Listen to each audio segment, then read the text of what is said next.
before we got the blasting machine, we'd utilize 2 or 3 people with probably 5 gallons of a solvent material and 200 rags, shop towels that they would use.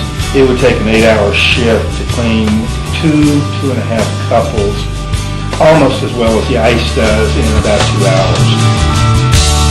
There are areas of the press that you cannot get to with a rag and blanket wash. You can't get particularly in between the cylinders on the side frame. You can scrape the ink out of there and, do a little bit of cleaning in that area, but to thoroughly clean that takes a whole lot more time than what it takes to use the dry ice machine.